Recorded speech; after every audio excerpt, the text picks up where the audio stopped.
The interpretation that I want to present here closely follows the way it was published in my book, Double Take. It's a presentation and interpretation of the Bartimaeus story from the Gospel of Mark.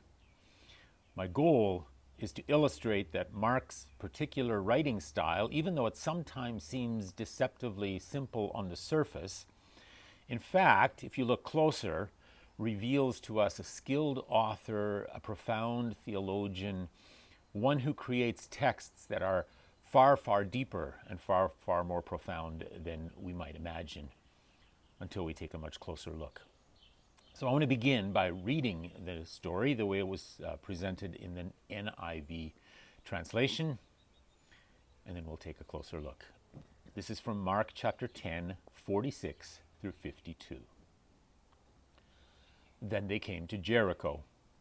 As Jesus and his disciples, together with a large crowd, were leaving the city, a blind man, Bartimaeus, which means son of Timaeus, was sitting by the roadside begging.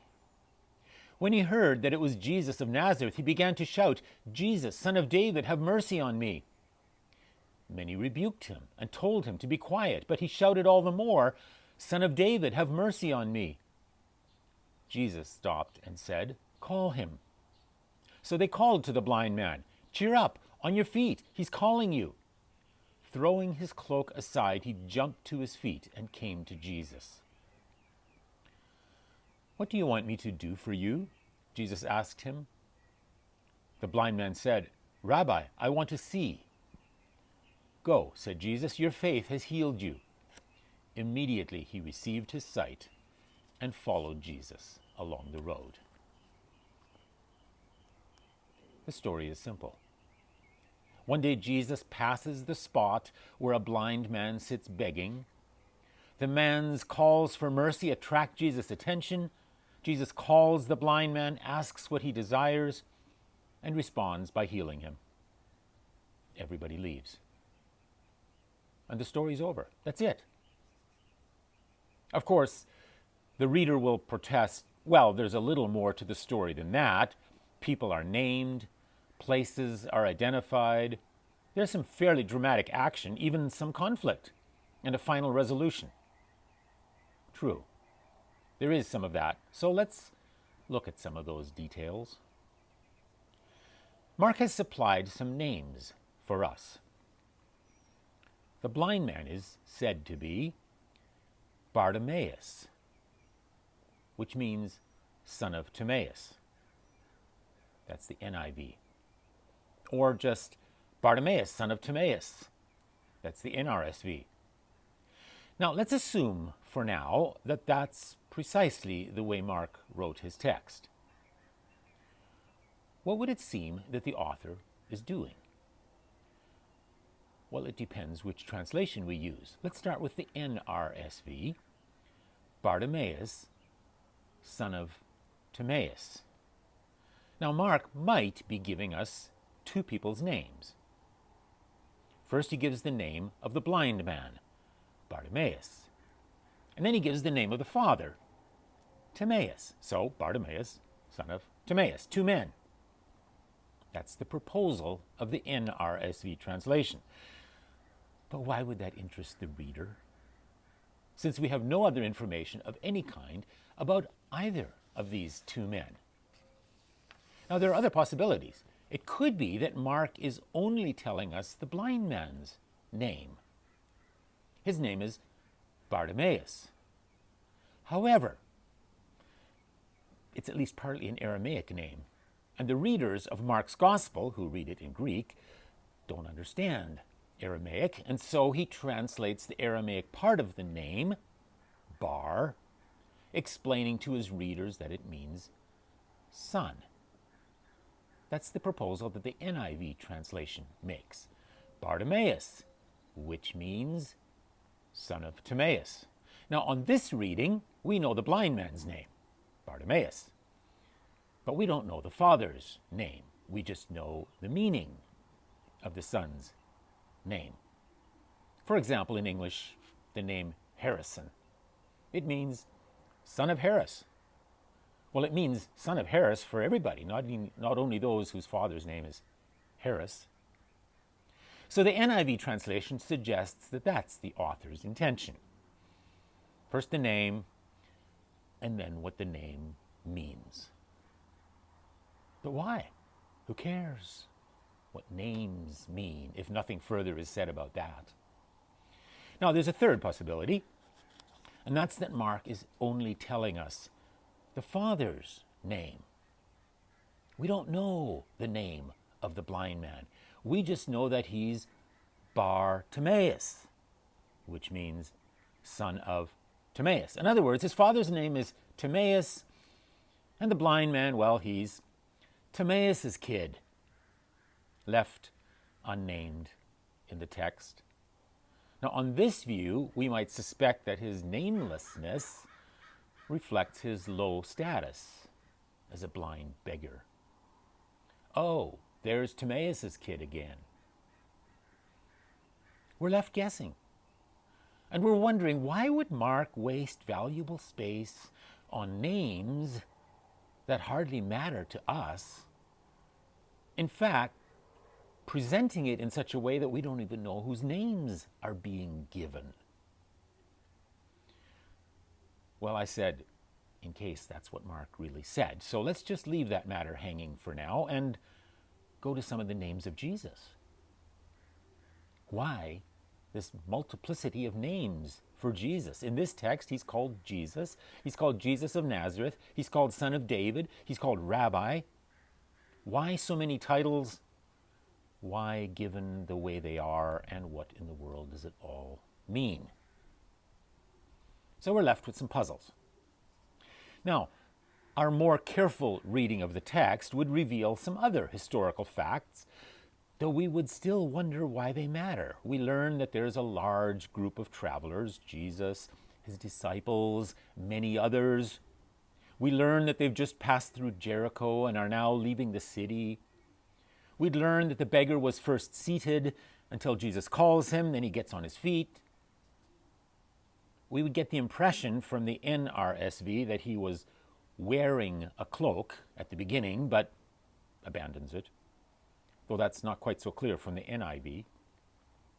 He does run to Jesus without it, apparently. And we'd learn, of course, that Bartimaeus at the end joins this group that's following Jesus after he's given his sight. Yeah, there's more historical information given in the text, but why does it matter? And why is it left so unclear? What does it teach us that we don't already know simply by skimming the story?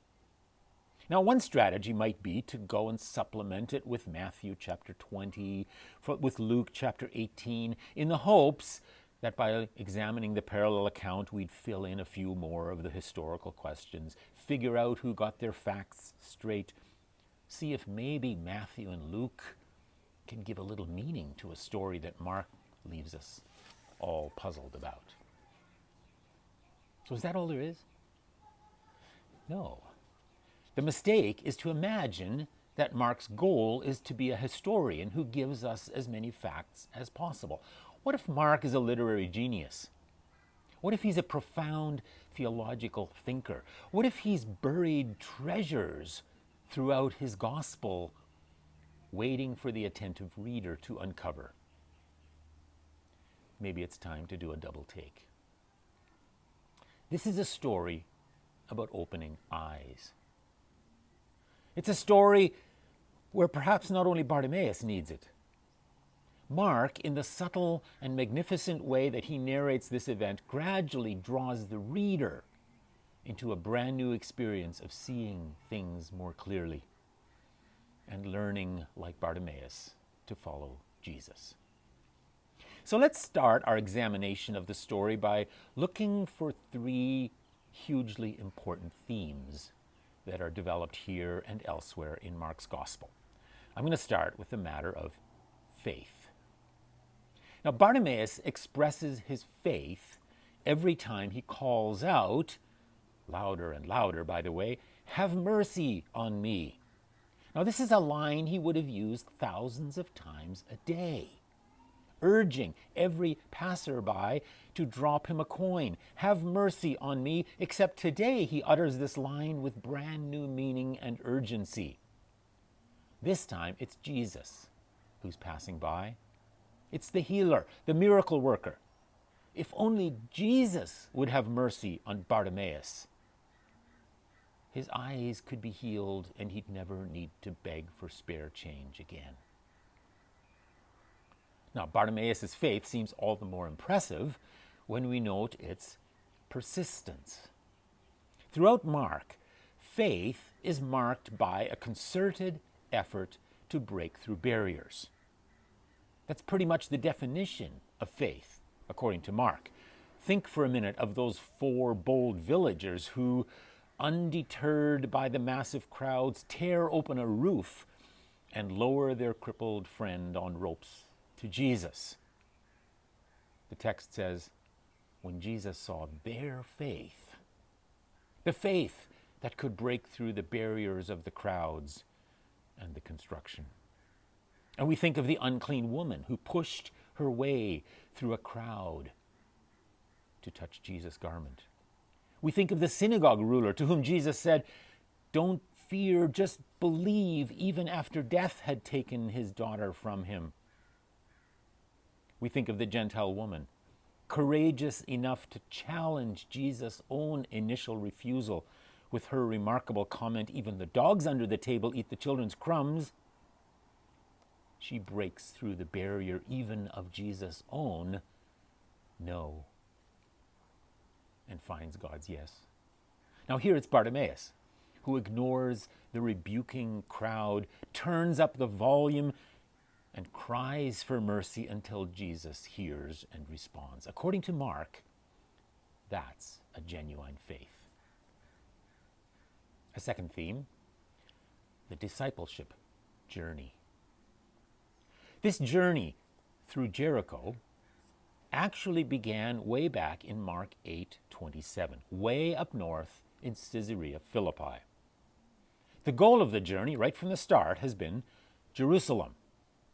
Now, a glance ahead in Mark's narrative reveals that this story, the Bartimaeus story, is the very last event before Jesus enters into Jerusalem and there finishes the journey to the cross and beyond the cross to glory. Now, Mark has a code word for this journey in Greek, or a phrase. It's on the way. In Greek, entehodo. That's how the whole journey begins. The very first words of the narrative are, Mark 8:27, entehodo. On the way, he asked them, "Who do the people say I am?" And that's also the phrase that ends the Bartimaeus narrative. And he followed Jesus entehodo, on the way. On the way signifies this discipleship journey, from confessing who Jesus is at the beginning to following Jesus all the way to the cross. Mark actually repeats this phrase over and over again in the 3 chapters of the journey, more often, by the way, than you'll find in your English translations, reminding the readers that Jesus and his disciples are on a journey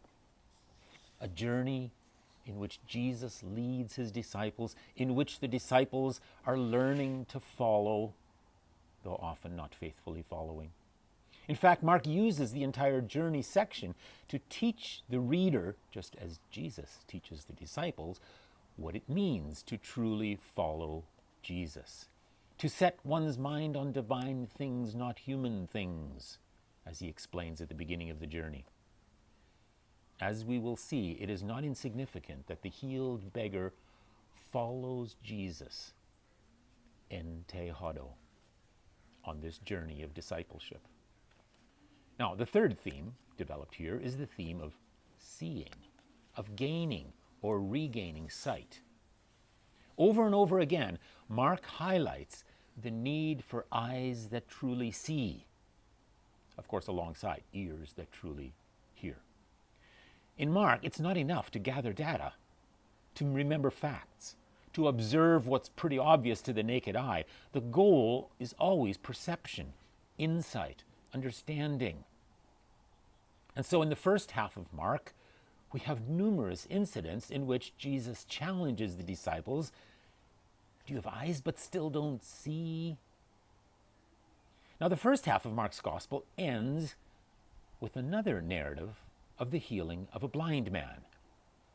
Except that one happens in two stages. First, the man can see, though not understand. He can't even distinguish people from trees. And then with the second touch, he can see clearly. And Mark uses that text as what one scholar has called a hinge transition. It's the transition from the first half to the second half of Mark's gospel. It closes off the first half, in which the disciples have learned to see a lot of things, just not understand any of them, to the second half, where they're being trained to see in new ways on the journey of discipleship. It finishes that first half, but then it opens the door to the second half. Jesus will be trying over and over again to open the disciples' eyes to the true meaning of following Jesus. It starts with Peter recognizing that he's the Messiah, but not understanding what it means. Now, unfortunately, they will arrive in Jerusalem still half blind. And when they do finally see where this road is leading them, they're not going to be very willing to follow.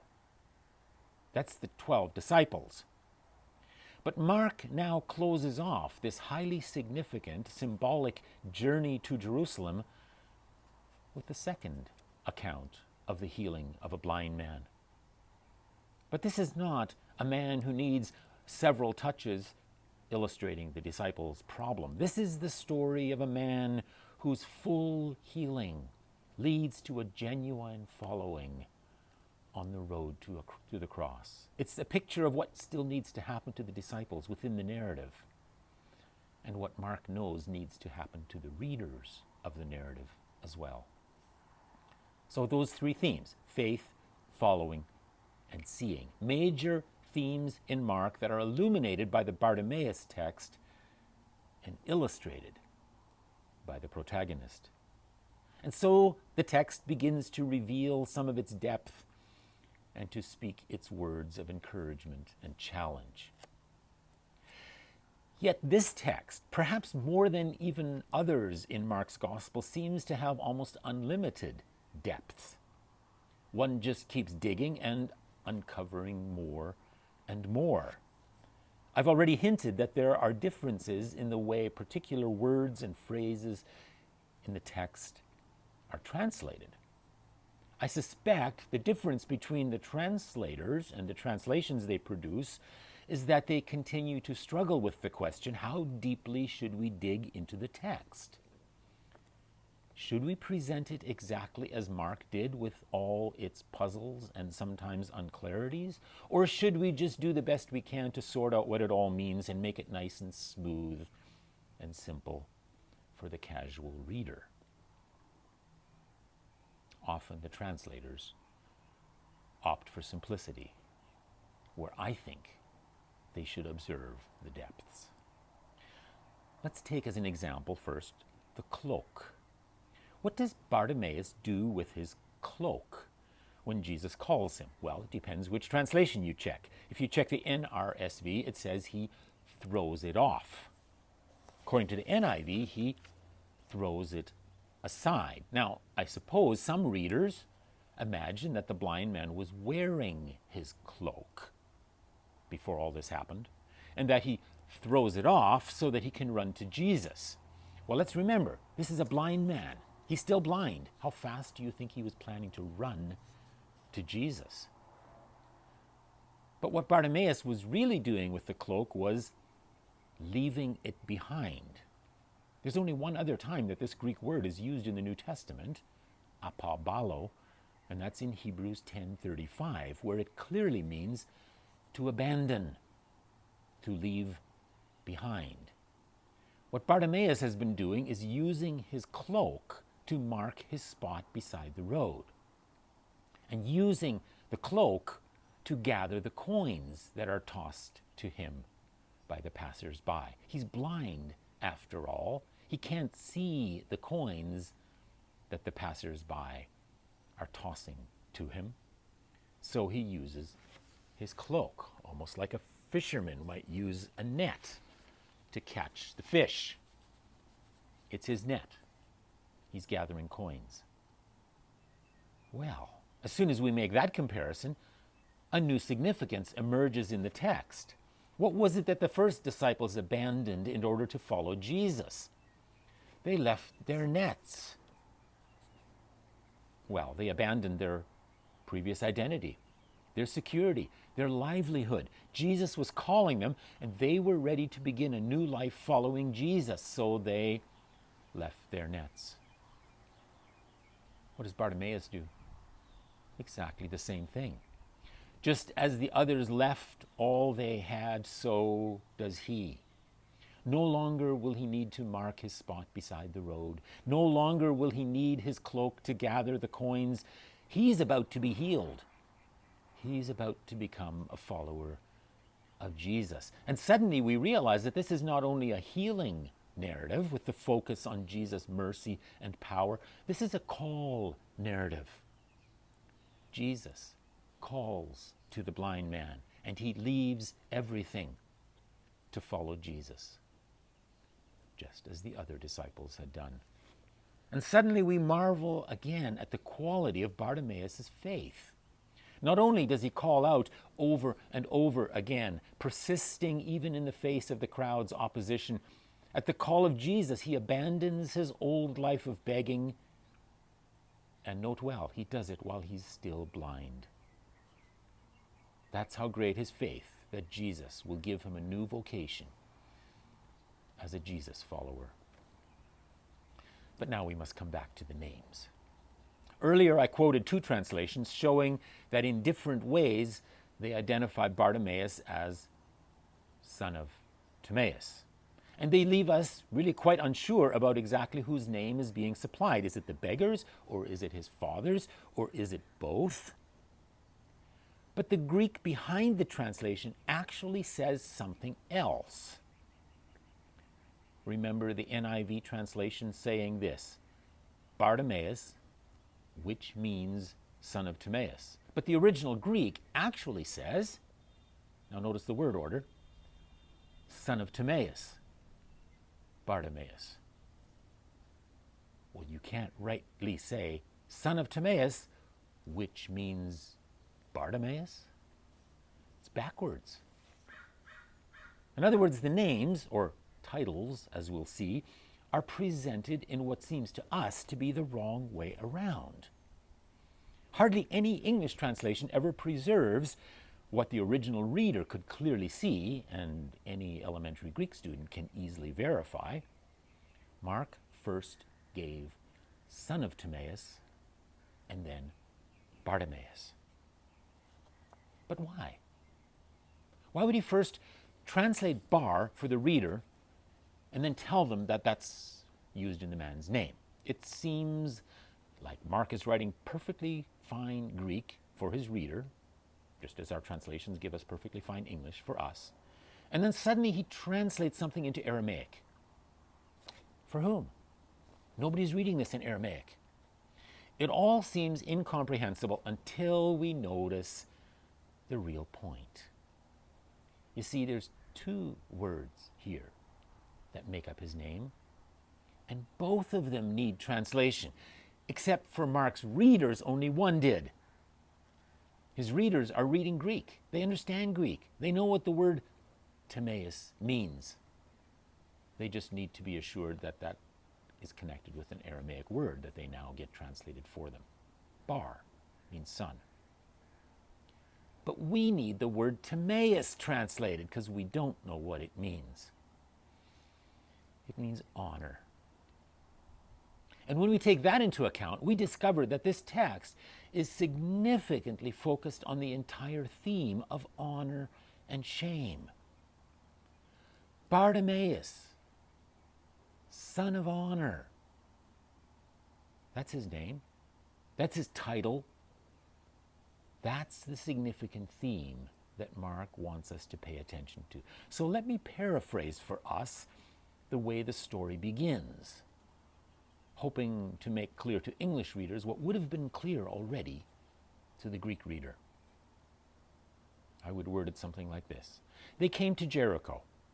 As Jesus and his disciples and a large crowd were leaving Jericho, there beside the road was a son of honor, blind and begging. And guess what? That was his name. Son of honor, Bartimaeus. That's how the story begins.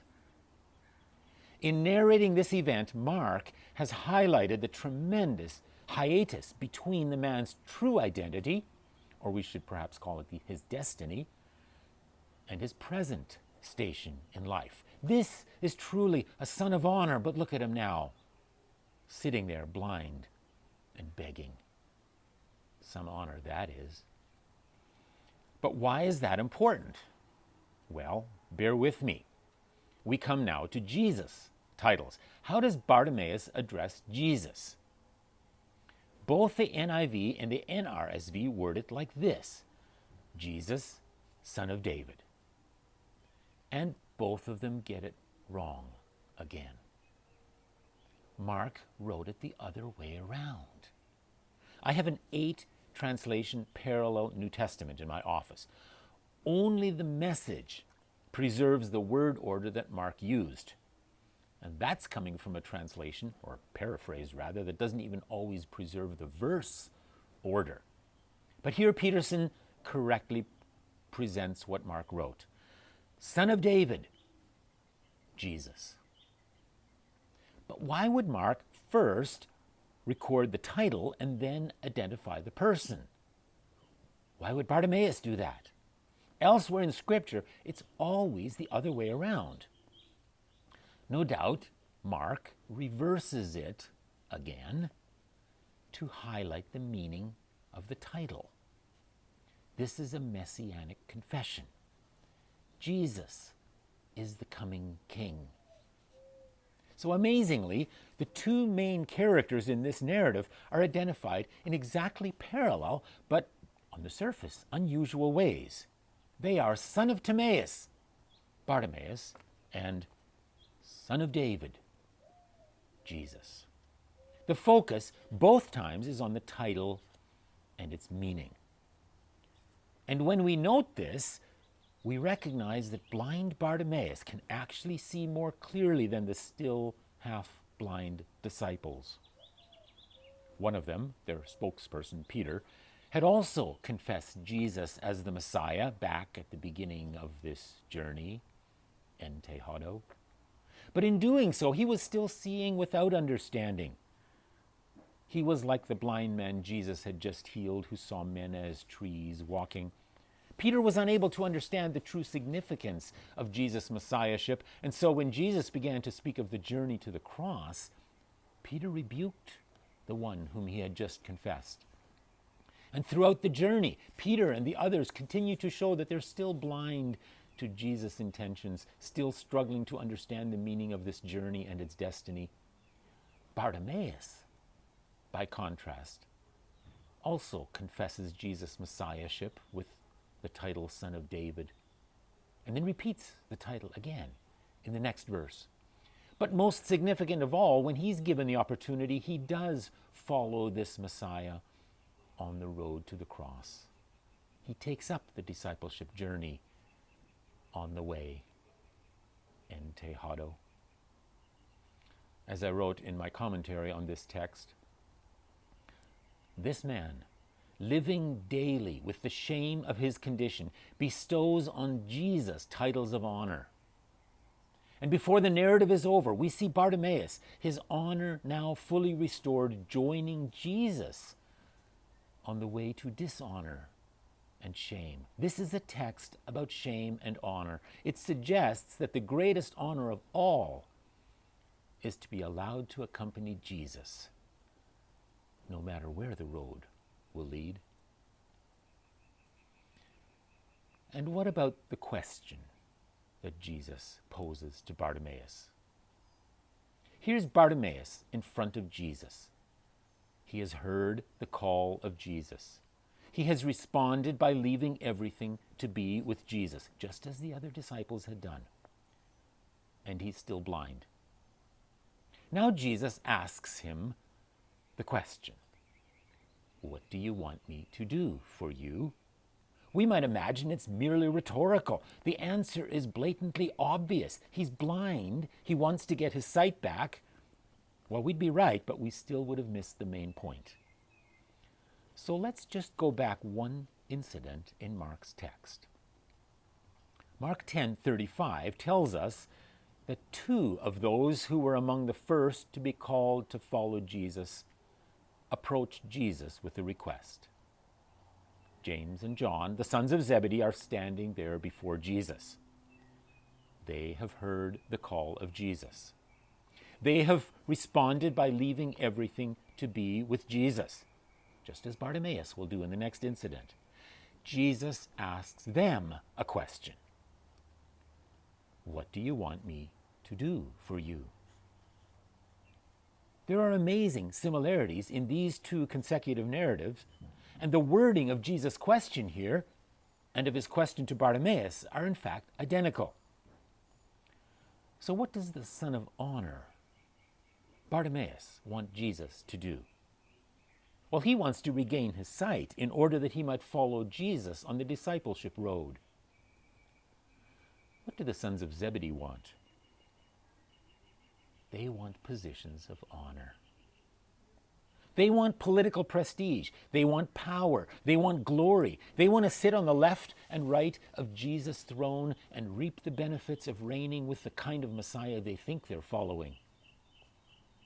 But in Mark's narrative, another man will be the true Son of Honor.